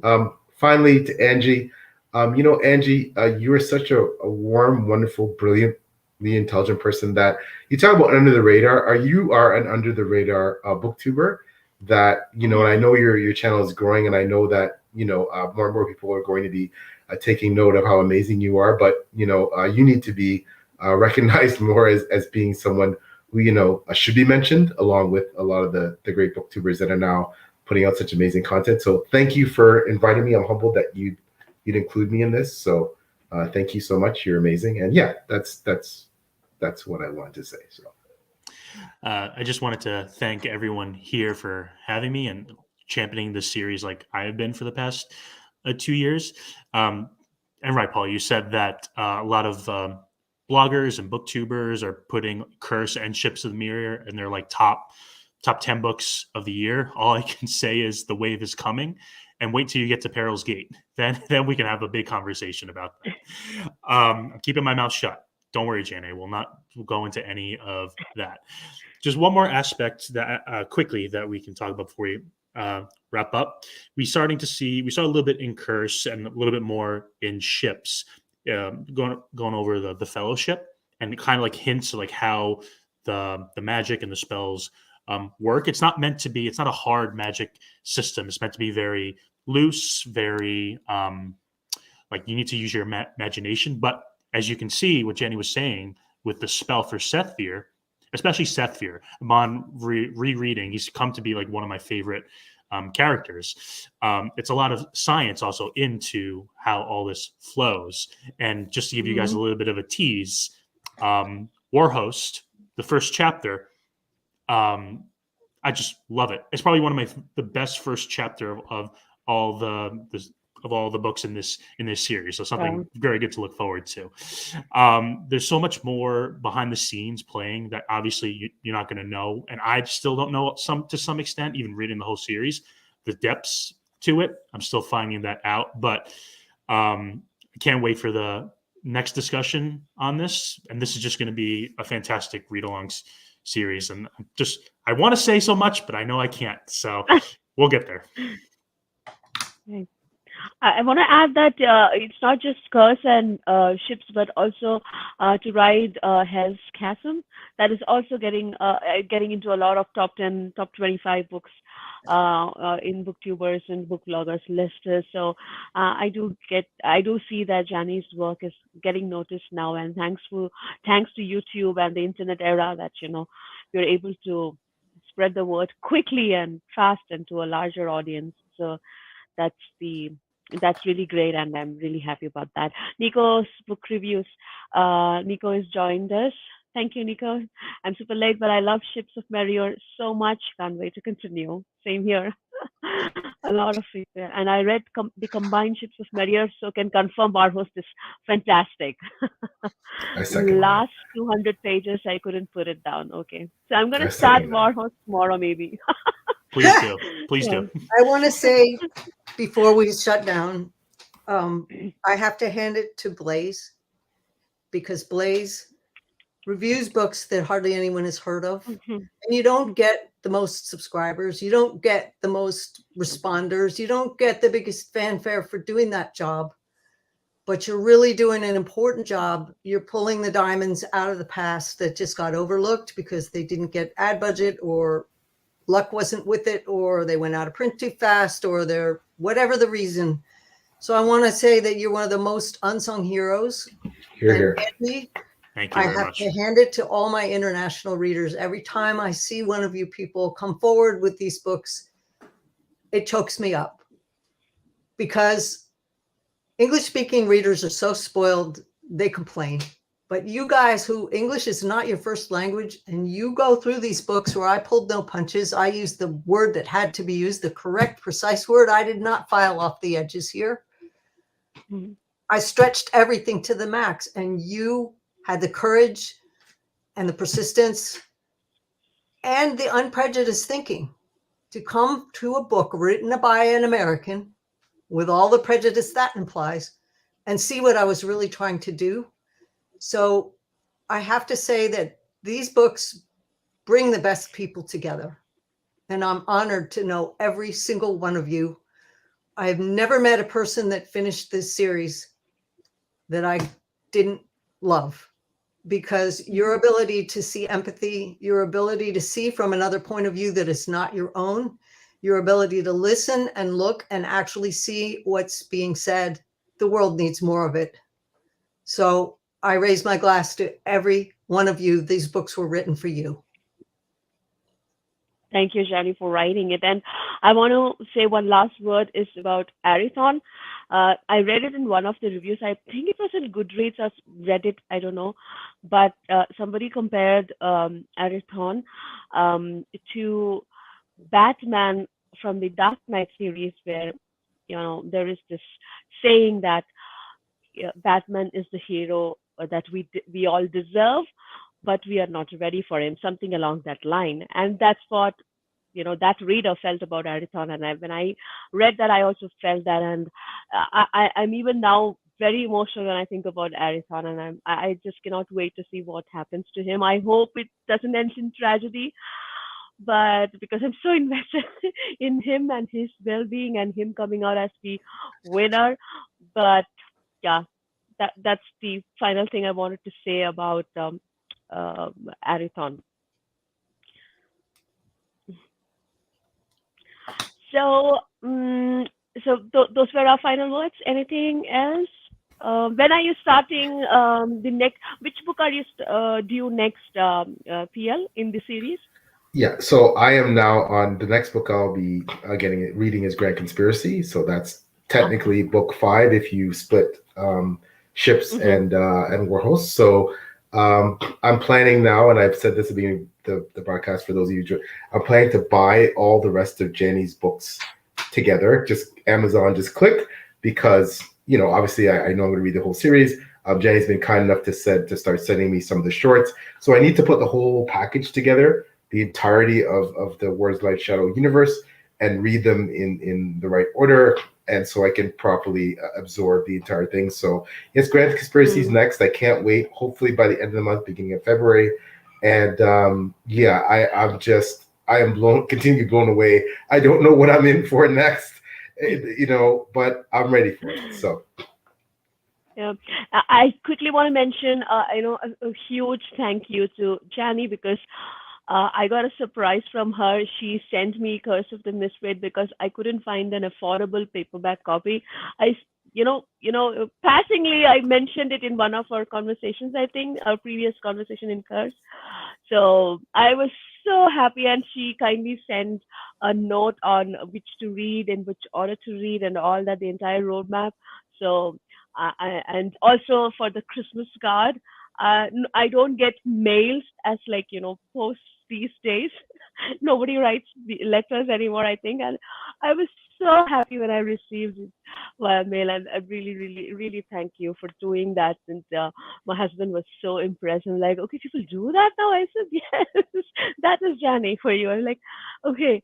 Well, so he was also very happy to receive that via email. And Nico is saying you definitely need to read Warhurst as soon as possible, Angie. LOL. That's because I was talking about Ariton and how attached I am to him.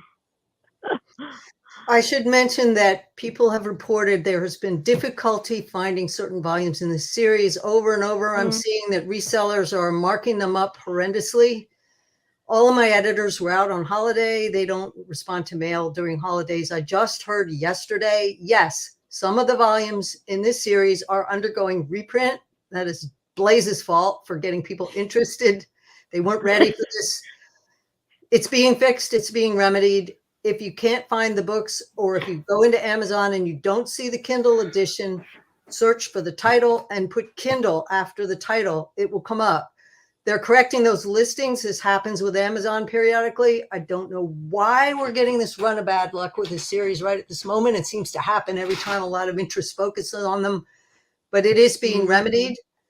Scream, yell, let me know if you can't get the books, because all of the ammo that I have, I can fire back to the correct office and get it fixed. Okay, so I have this copy with me. Yeah. Yeah, I have this copy with me, which is Voyager books. And if you can see, I don't know whether you can see, both the pages are the same, $3.99 twice. What? Well, you know what? Write HarperCollins Voyager UK and tell them you have a glitchy book, and make them send you another. And I don't have page number 393. I'll copy it and mail it. Direct message me which number you're missing. I'll copy it and mail it. But if they don't replace the book, I will. This makes me angry. This is just no excuse for sending out a glitchy book like that. They should inspect them before they leave the warehouse. So write to HarperCollins London. It's Voyager UK. Let them know what's going on. And if they don't fix that problem, I will mail you the page to get it straight, and I'll replace the book for you, Angie. But for the other readers, if you ever see this, I will copy the page and mail it. I don't care where you are in the world. Let me know which edition it is, what page it is, and I will fix it. I'll even type it into a letter if I have to. That's how far I'll go to make it right. And if you ever come across a term, a phrase, or a word you don't understand in these books, ask me. I'll tell you. Your dictionary doesn't have it. I will tell you. Yeah, I also want to say, I love Chapters. They've been very supportive of me as an independent author. The major bookstore in Canada, Chapters Indigo. However, it is a travesty that I can't get a lot of Jenny's books right on the shelf here. If I can get all of Stephen Erickson's books and all of J.R. Tolkien's books and all of N.K. Jemisin's books, I should be able to get all of Janny Wurts' books. Not by just having to deal with, well, we can't get the ebook here. We can't get, there's no way that an author of this esteem should not have every single thing that they've written on the shelves, because I can walk into Chapters and get every book, almost depending on which store, the bigger stores especially, I can get every Stephen Erickson book. So I should be able to get every Janny Wurts book. The correct office for Canada would be Harper 360. Harper 360 is in New York City. It's the same distribution system as HarperCollins New York, but they handle the titles that are printed overseas. And we were having such trouble getting copies because it had to come over by container ship. Every time the US would run out of, we'd have to wait 3 months for a container ship to bring more copies. I think they were starting to print some here, but Harper 360 New York is the one to write to and absolutely scream. I'm on it. Yeah. I'm on it, Jenny. It all comes down to the publisher believing that the support is worthwhile.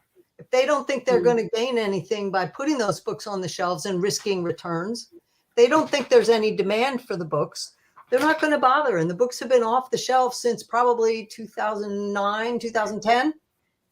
You haven't seen my books in a bookstore since 2010. I can almost flat guarantee, unless it was the newest volume come out for a few months. So until they hear a clamor that's so loud it rocks their desk.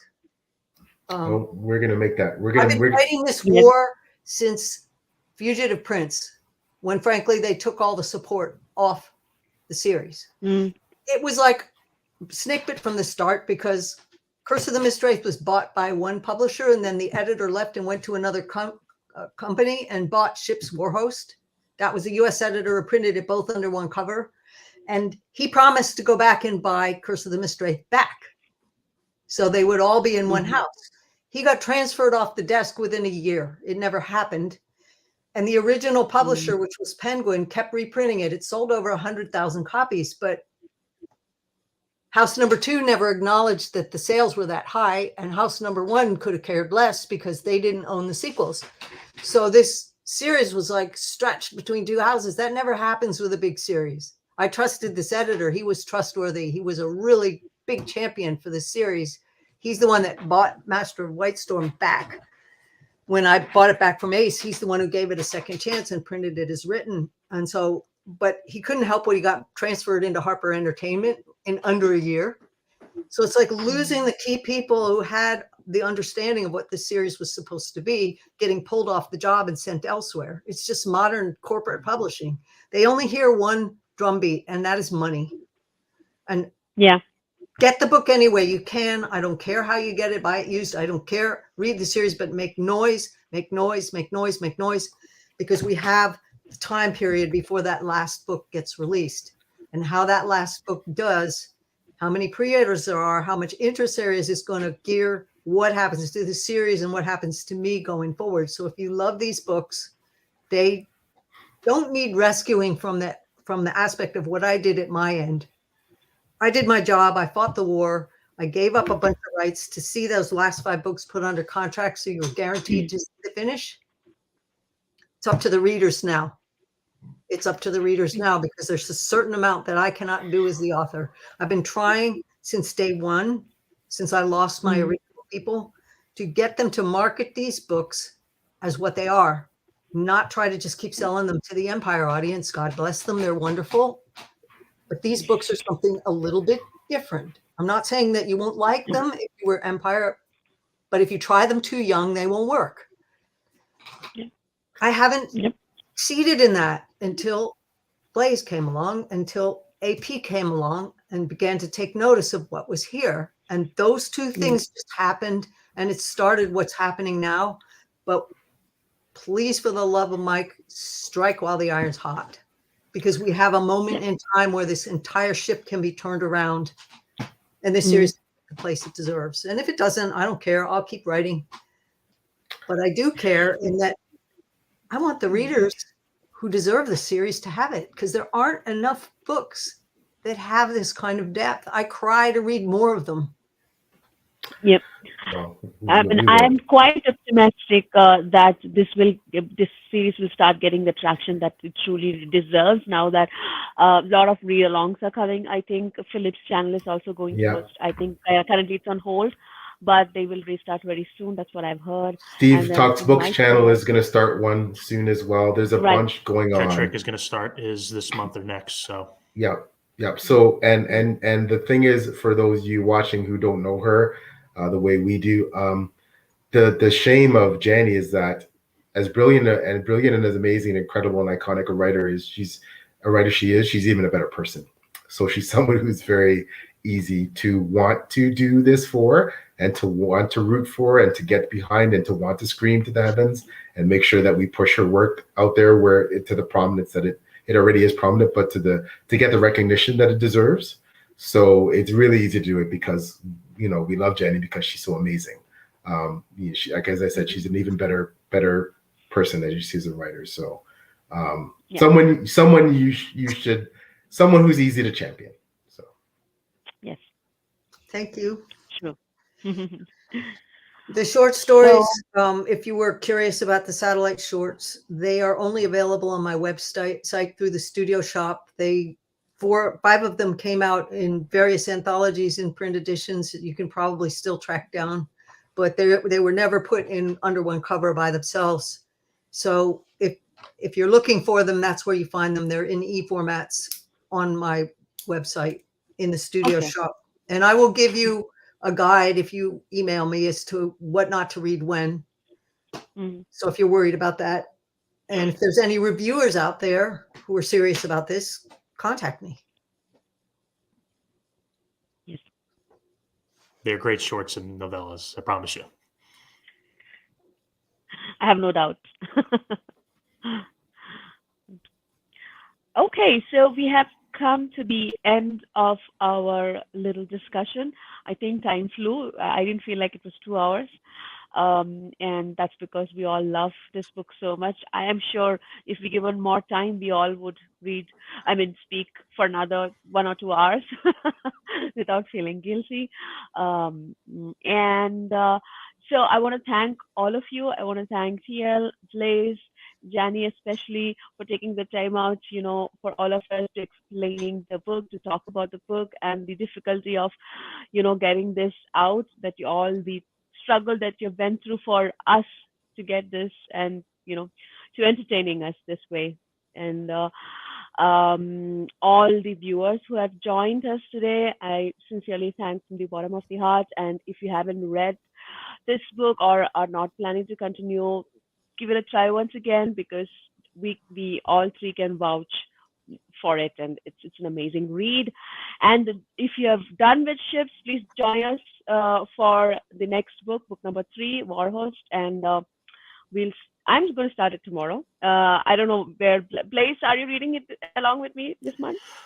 I actually just finished the reread of Warhost. Maybe Ah, I'll okay. read. I want to read the first chapter again, but I'll Oh, definitely wow. pick it. Okay. I just love it. I love the first chapter. Okay. All right. So I'll catch up with you on Discord. So we'll keep in touch there. And thanks everybody for joining. So we'll see you soon in the next discussion for book number 3. Bye. Thanks for joining. Bye. Bye bye.